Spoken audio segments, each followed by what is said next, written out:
Hey, Desert Boy here today. Howdy. I just wanted to talk a little bit about a couple of videos I'd done recently. One of them was about asking the question, does Desert Boy, me, do I have any ARs? And I didn't get any real comments on that, but here was the question. What do you think? Do you think Desert Boy has any ARs? And then after that, a little bit later on, I asked another one, talking about that had maybe me as Desert Boy, and I got a new firearm. Maybe I'll figure it out. Maybe this goes with that. I don't know. We'll just have to see. Let me know what you think is in that box. Thanks again. And didn't really get any replies on that. But one of the things I talked about with that was this thing here. What in the world is this for? So the reason why I bring these things up is, you got to reevaluate things. Remember, I'm a hobbyist and enthusiast, and I just kind of go about everything that I'm doing from the perspective of what do I need? What meets my needs, for personal defense, home defense, my hobby or whatever. I'm not a professional, and you need to figure out those things for yourself. You do your own research, talk to your own experts and friends, people that you feel like have valuable insight into that. But my follow-up, I started looking at things and saying, well, I felt like I had a pretty good setup for home defense for myself. And as I examined it, as things have changed, we're getting into these times where it's been kind of a rough time, and for all of us being in, and that I think all of us reevaluate our situation. And in my case, after reevaluating for personal defense or home defense, I felt like, well, maybe I do need to have things be a little bit more modern. As you know, I kind of like the lever guns, and I like the revolvers and all that kind of stuff. I do have my fair share of, semi-auto pistols, but when it came down to it, I said, well, maybe I do need to look into that. So originally, if you remember right, this is what one of my home defense solutions was in one of the videos that I looked at doing. And let's take a look. So one of the solutions, we take a look here, I think you'll remember this, is I had my 57 38 Henry, here, which I think a lot of you thought was kind of a nice looking gun. I got a lot of nice comments on that. But it is equipped with a 3x magnifier and a red dot, and I had put a Picatinny rail on it. It's in 357 38 caliber, so that made it kind of nice, for what I kind of like the philosophy of the old cowboy sometimes, where you can have matching pistol and rifle caliber with your handgun. So this is not a bad solution, but nowadays, you may need increased capacity, increased rate of fire, due to the fact that there's a lot more modern firearms out there. So in the basic setup, this probably works fine, but if you want to make sure you can maybe offset some of those things, you have to look for other solutions. So one of the things we had to do was think about that and what we could do to maybe bring things up to date. So let's take a look. So to update things for a little bit of home and personal defense, let's do a little bit of presto chango, alakazam, and all that kind of stuff, abracadabra. And what we go to is something like this. Now I know that's maybe not real easily viewable. We'll look at it a little closer, but I think we can see there in this case, instead of the Henry, we now have a CZ. And no, it's not an AR. To answer that question, I didn't have an AR, but I do have a new firearm. And this particular one, as you can see, and just kind of looking at it, we'll do a little closer look at it. I'll probably even do a little more kind of unboxing oriented kind of thing. you can see there that it's 9mm, and it's a CZ Scorpion EVO 3 S1 Carbine. It does have the 16.2-inch barrel with the muzzle compensator, and I opted for that instead of the more faux suppressor type, just my preference. And as you can see, it has two 20-round magazines with it, and that's basically how it comes. We'll talk about it in more detail, but sometimes you do need to reevaluate your solutions. And so I just wanted to show you that, you know, Desert Boy, for the love of all of his lever actions and everything, he does have, you know, thoughts on modern ways to take care of home defense or personal defense, and having a nice semi-auto to do that is very helpful.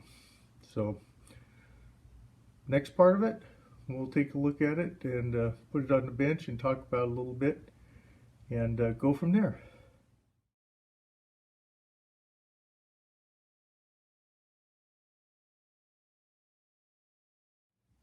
So as you can see, when you get the box opened, there's a nice bore snake in there that it comes with it, as well as the manual. And then when you remove this, you actually see the firearm in here. Originally, these mags, of course, are bagged up, and you get two 20-round mags that come in the box. And I had hoped that when I did any of this stuff, or did the first video, I'd already be at the range, because having something like this makes it much more exciting when you get a chance to take it out and then take it to the range as well. One of the things that's different about this one is this has a very long fore end on it with these M-LOKs. Normally they come down, and they come down right about here with the barrel exposed, or if you have the faux suppressor in there, this has the barrel with the muzzle brake compensator. But one of the things it does too is it probably allows for your sights to have more sight radius in this case. And when I bought it, it was in this configuration. And I don't normally see this on the website, but I know this particular handguard, it feels very nice when you do pick it up. So just something to show you kind of what's in the box.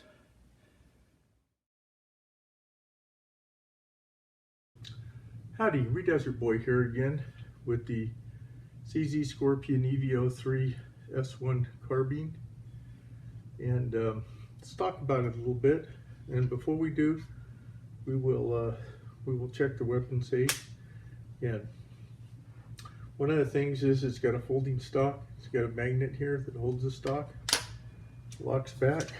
Let's pull back, and you can see that there's no magazine in here, nothing in the chamber.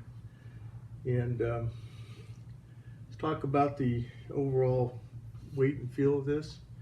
It's 6.38 pounds, I believe. It's 36 inches overall length, 26 inches with the stock folded. Has a 16.2-inch barrel. Pardon me. It has a 9.4-inch vertical height, is my understanding. It's a 9mm, so it's 9x19, and it's got iron sights on it. The rear one has like 4 different apertures, the post up here. One thing that's a little bit different about this one was it had this extended handguard on it, and some of them kind of angled down right about here. I wanted the one with the muzzle compensator on it versus the faux suppressor, but it looks like it's large enough in here that you know, that I guess if you had it, you could fit the suppressor on there if there's any issues with that, but it should be able to still go on there. Of course, you have to make sure everything is properly legal to do that, and you have to get your tax stamp and do all the things that you got to do for that. It's got a nice picatinny rail on top, all kinds of M-LOK on the bottom, the top, and the sides for your accessories, whether they're lights, whether they're lasers, a variety of different things that you could have on there. This charging handle can be moved to the other side if you so desire. It is ambidextrous, so your safety here is ambidextrous, so you can have it in a position either direction here. Also, the mag release is ambidextrous, which is right here, and we checked the gun safe, so we'll go ahead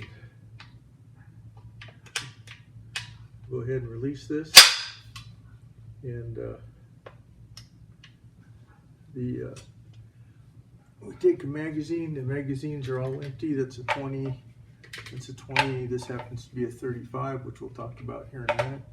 You get two 20 rounders with it, and they go in there nicely. And then to release, you can just press right there. Nice thing about that is that's on either side. So if you have it this way, you can also press it that way. Or of course, when you go to put your magazine in, I guess some people like to, when they're putting the magazine in, they like to come up here and you can also just, you know, push it forward. There's different ways you could do that and just shove your magazine on in there. Of course, there's also a lot of market for various accessories out there. The Scorpion, this is a 35 round Magpul PMAG, so that goes in there nicely. So you can see it ejects just fine, but gives you that additional capacity that you might want. Like I said, there's 4 apertures here and room for any optics or red dots that you want to put on there. Of course, there's adjustable back here on the stock. I usually keep it about the middle for me. My understanding is there is a way to adjust this somewhat in the reach, in how you can reach the trigger. I haven't experimented with any of that yet. This is a blowback type design to my understanding, and it's fairly robust. The best I understand of my research is it's pretty much similar to whatever the automatics use as far as the robustness of it and the general design of it. Of course, this is a semi-automatic. So it feels pretty good at the 6.38 pounds. Of course, with everybody being in the gun stores and sporting goods places, finding any single point harnesses and trying to get QD mounts and stuff has been more difficult, but it has 2 QD mount attachment points right here as well. So from what I've seen, and maybe we'll explore that in a future video, it breaks down pretty easily.